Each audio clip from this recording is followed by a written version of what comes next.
पिला माने Jupiter classes को पुणी थे स्वागत।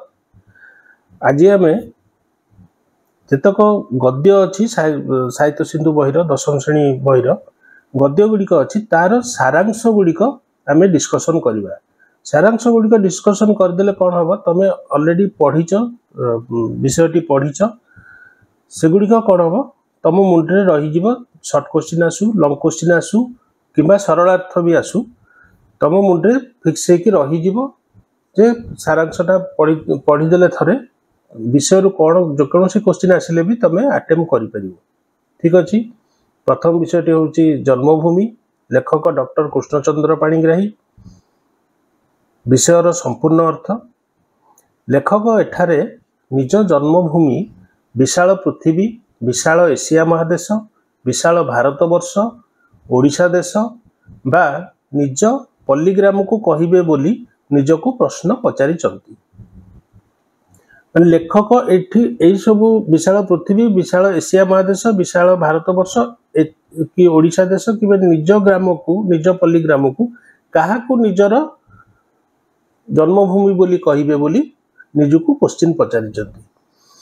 तांको मनरु एही उत्तर आसीची जे माँ ठारू जन्म नेला परे प्रथमे जेउठी भूमि को छुईले जो जगार रूप रस गंध और स्पर्शर प्रथम परिचय पाइले जो जगार फूल फल साग चाउल रे तांको शिशु प्राण पूरी उठिथिला से पल्लीग्राम ही तांको जन्मभूमि। गोटे क्वेश्चन आसीबो आंसर भी एथिरे पाई जिवो पिला माने से जन्मभूमि को एठारे माता धात्री और शिक्षयित्री भावे संबोधन करिसंती। आयुसूर्य माने बयस गड़िबा संगे संगे तांकर पल्लीग्राम सहित संपर्क छिन्न होई जाइछि माने लीन हेबारे लागिछि। माने जो माने बयस हो जाइछि बाहर जाइकि चाकरी बाकरी करिसंती गाँ पल्लीग्राम को छाड़ी की तो से माने तांकर संपर्क गाँ सहित ग्राम सहित निज जन्मभूमि सहित धीरे धीरे लीन हो जाइछि माने कम ही जाइछि। से माने केतबेले केमिति वर्ष 2 वर्ष 3 वर्ष थरे आसुचंती से एहा मध्य स्वीकार करिसंती जे निज जन्ममाटी ठारू अलगा होई से समयर सुअरे सुखिला घास परी बोही चलीचंती। ता माने पिला माने होची कोन से जेहेतु चाकरी बाकरी करचंती जेहेतु तांकर गोटे वृत्ति अछि बाहरे से तांको जन्ममाटी छाड़ी की जाई कि बाहरे से रोजगार करिया पई हो तांको परिवार चलैया को हो से जेतबेले बाहर जाई कि रहिचंती से एठी लिखथि कोन से एहा माने सेही गोटे फ्लो रे सेतरे जन्मभूमि को फेरी जिबार नैतिक साहस आउ तांकर नाही। पिला माने आमे गोटे नोट करिबा। नोट कर पिला माने एटा गोटे सरलार्थ बा शॉर्ट क्वेश्चन आसी पारे एथिरे एई पैराग्राफ रु लेखिबो जानि पारलो। लेखक विदेशी शिक्षा पद्धति रे शिक्षित होई निजर पुनर्जन्म घटिछि बोली कहउचंती।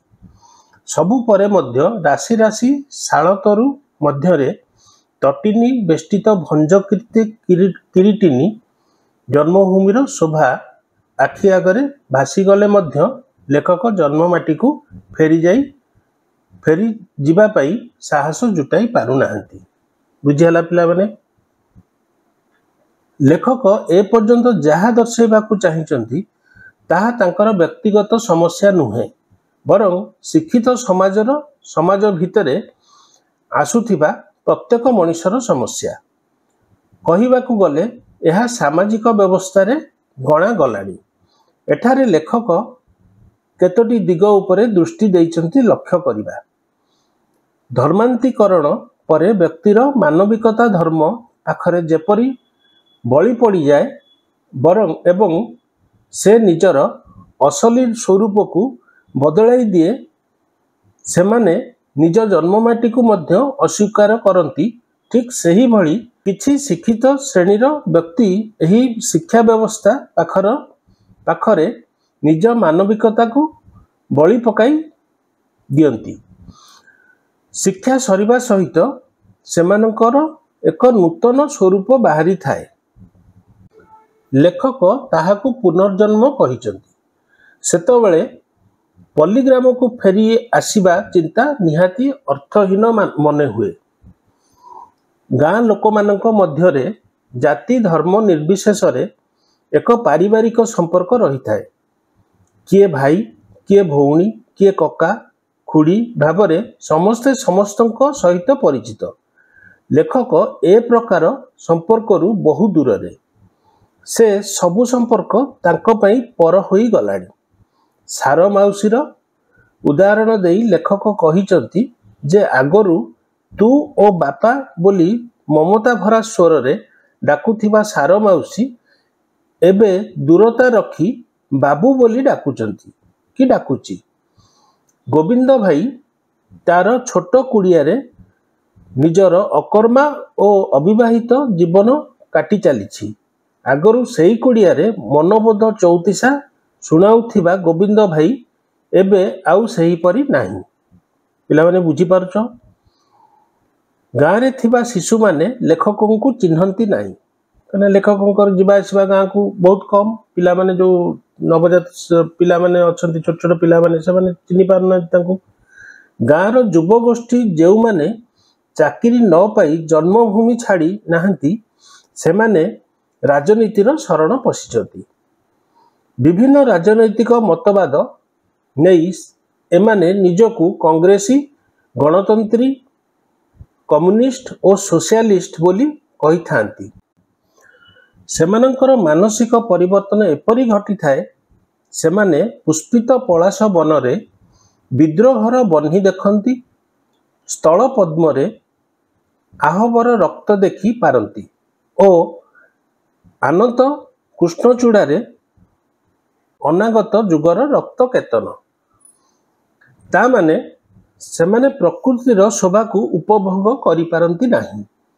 लेखक यह कहउचंती जे एही भली युवगोष्ठी सहित ताल देई चलिबा तांको पई आउ संभव नुहे। लेखक ग्राम को फेरी जिबा पई आउ साहस बांधी पारु नाहंती, कारण गाँ लोकंको कर्म योजना रे स्थान पाइबा तांको पई असंभव। सेमानंको मध्यरे अनेक विभेद सत्वे नुआ मेघ को अपेक्षा करिवार एकाग्र चिंता रज पर्व रे दोली खेल रे निजको संपूर्ण रत करिदेबा ओ रज पर्व शेष हेबा सहित निजको पूर्ण कार्य रे लगाइबा प्राय सबु ग्रामवासी पाखरे देखा जाए। लेखकंकर भौतिक शक्तिर अभाव नथिले मध्य नैतिक शक्तिर अभाव रहिछि, बहुत अभाव रहिछि। तेणु से निज जन्म माटी ठू कर्म ओ मन दुहिरु अलगा होई जाइछंती। से एहा मध्य दर्शाइछंती मनीष गतानुगतिक तार दास, माने जहाँ चलीची ताकू बदलेबाकू मनीष सहजे इच्छा करे ना। से निजकू परिहास करी लिखिचंती जे तांको भली सभ्य शिक्षित समाज पई नेक टाई हेउची अभिजात्य बा धनिक श्रेणीर चिन्ह। नेक टाई माने बुझी पाछो जोटा टाई कोट पिंधला बेले किबा शर्ट ऊपर टाई पिंधती सेटा को से कहिचंती जे सेटा पिंधला माने से गोटे धनिक अभिजात्य श्रेणीर चिन्ह बोली जणा जाउची। जो माने एही अभिजात्य को माड़ी बसिचंती सेमानंक पई शारीरिक श्रम करिबा असंभव। देश को आसीबा एठारे पुणी लेखक कहिचंती एही कारणरू पल्ली भूमि तार शिक्षित संतान मानंकु हराई बसिची।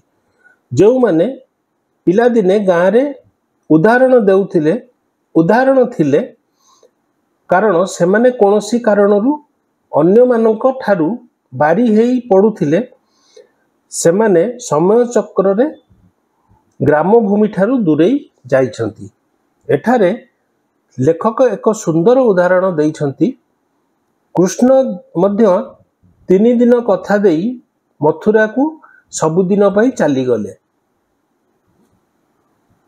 से प्रकृत रे कौन कले गोपवासी सहित राधांक सहित नंद और यशोदांक वात्सल्य प्रेम और गोपाल मानक स्नेह सहित विश्वासघातकता करिथिले।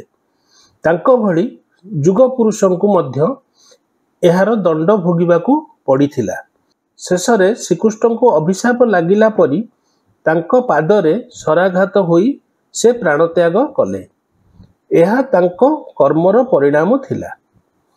पिला माने बुझी पारथिबो जहाँ सरलार्थ पढ़ू कि सर्ट क्वेश्चन पढ़ू जहाँ भी पढ़ू टोटाल जिसटा आम डिस्कसन करुचे माने जन्मभूमि विषयर गद्यर जिसटा आम डिस्कसन करुचे तेणुक थे भल कि मन दे पढ़ी शुणीदे कि जहाँ लिखाई खाली शुणी भी देले तुम जो जिते चाह तार जहाँ क्वेश्चन आसो जन्म यही जो गद्यर ये तुम मैंने आंसर दे पार।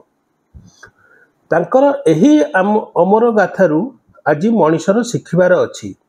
भारतीय अर्थनैतिक बेष्टनी रे पाश्चात्य शिक्षा पद्धति को थोई दिया जाइछि।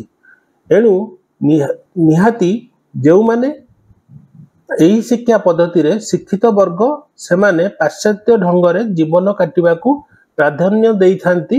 यह एक साधारण कथा किंतु एही शिक्षित मानक मध्यरे जो माने प्रथमे निज सफलता को पल्लीग्राम आरंभ करी विश्व पर्यंत परिव्याप्त कराइछंती सेही मानक पाखरे ए जाति ऋणी। तेणु आमे संपूर्ण प्रबंधरू एही सिद्धांत रे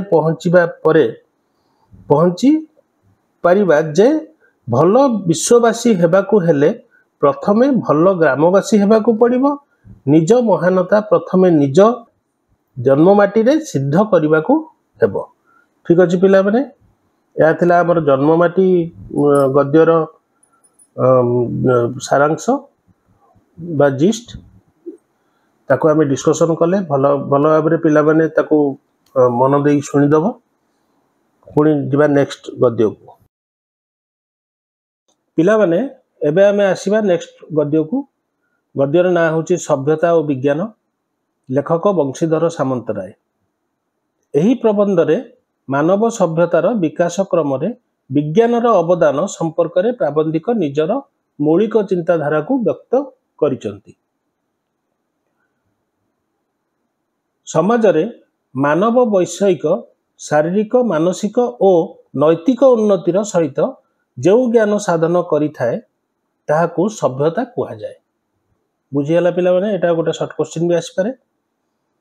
विज्ञानर अग्रगति बलरे मानव सभ्यता तार शीर्षतम सोपान आरोहण करने प्रयास करिथाए। मानवर समस्त उन्नति साधन सहित विराट सृष्टि रहस्यर उद्घाटन और से सबु मूल केउ महाशक्ति निहित अछि तार रहस्य उन्मोचन करिबा हेउची प्रकृति बक्षरे संगठित समस्त क्रिया प्रक्रिया विषय ज्ञान लाभ करिबा। विभिन्न धातु और उपधातु को विशुद्ध भाव में आनयन करिबा। रेलगाड़ी मोटर गाड़ी उड़ाजहाज बुड़ाजहाज बेतार दूरदर्शन टेलीफोन आदि उपकरण मानव समाजर समस्त वैषयिक सुख संपादन रे अहर्निश कार्य करि चलिछंती। एही संपर्क रे लेखकंक उक्ति हेउची विराट सागर आजी दुर्लंघा होई नाही कि तुंग हिमालय दुरूह कि दुर्गम होई नाही। ता माने होउची आज कोनोसी विराट सागर समुद्र जहाँ अच्छी सी वर्तमान ताकू आमे लंघी पारुचे जहाज रे जाई पारुचे उड़ा जहाज रे जाई पारुचे सागर पारी हेकी जाई पारुचे कि हिमालय मध्य चढ़ी पारुचंती किंबा हेलिकॉप्टर साहाय्य रे जाईकी सेठी ओलेई पारुचंती। जीव विज्ञान माध्यम रे प्राणीर विभिन्न गठन प्रक्रिया और केउ शक्ति बलरे सेमाने जीवनर अधिकारी होई पारिछंती से सबुर संधान मिली पारुची।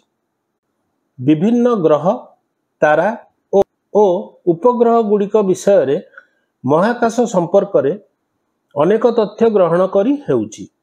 Radio television telephone mobile internet आदि सेवा जोगाई देई जड़ विज्ञान मानव सभ्यता को अग्रसर करिबार भूमिका निर्वाह करुची।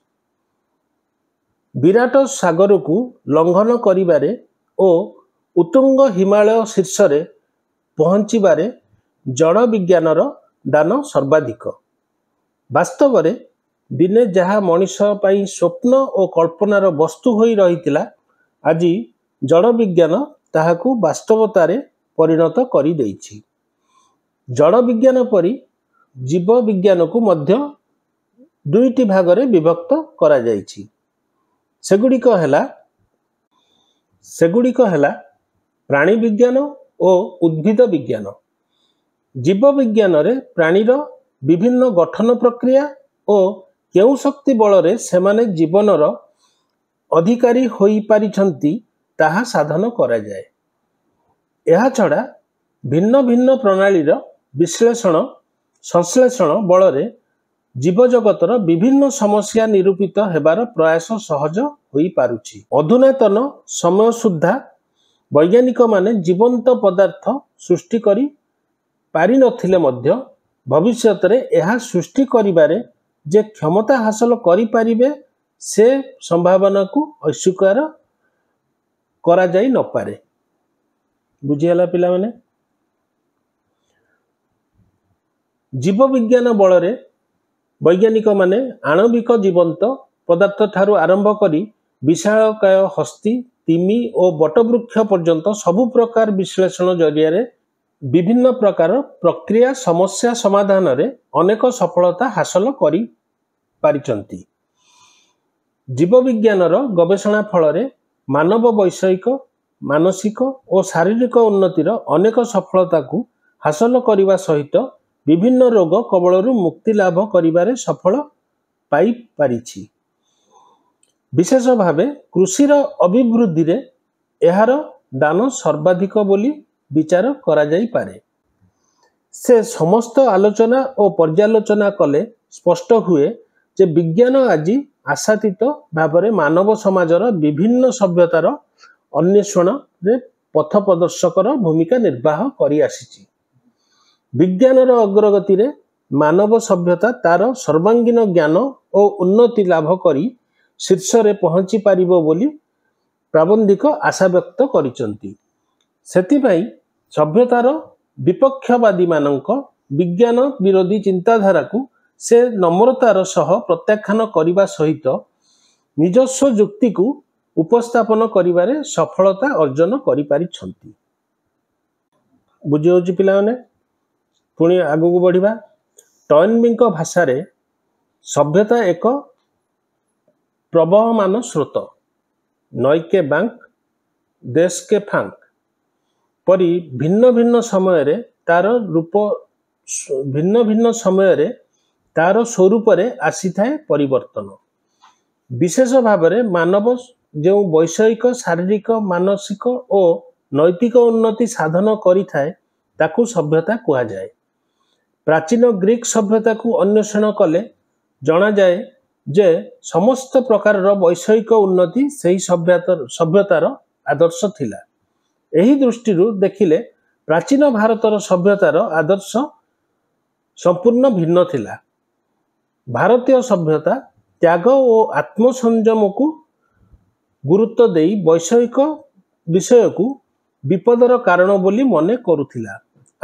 ପୂର୍ବରୁ ପାଶ୍ଚାତ୍ୟ ସଭ୍ୟତାର ଗତିପଥ ଠାରୁ ଭାରତୀୟ ସଭ୍ୟତାର ଭିନ୍ନତା ସମ୍ପର୍କରେ ଲେଖକ ଉଲ୍ଲେଖ କରି ଲେଖୁଛନ୍ତି, ତ୍ୟାଗ ମାର୍ଗରେ ଦୀକ୍ଷିତ ହୋଇ ଯେତେବେଳେ ସେ ବିଷୟର ମାଲିକ ହୁଏ ସେତେବେଳେ ଭୋଗମାର୍ଗଗାମୀ ଜାତିଠାରୁ ତାର ପଥ ସମ୍ପୂର୍ଣ୍ଣ ପୃଥକ ହୋଇଥାଏ।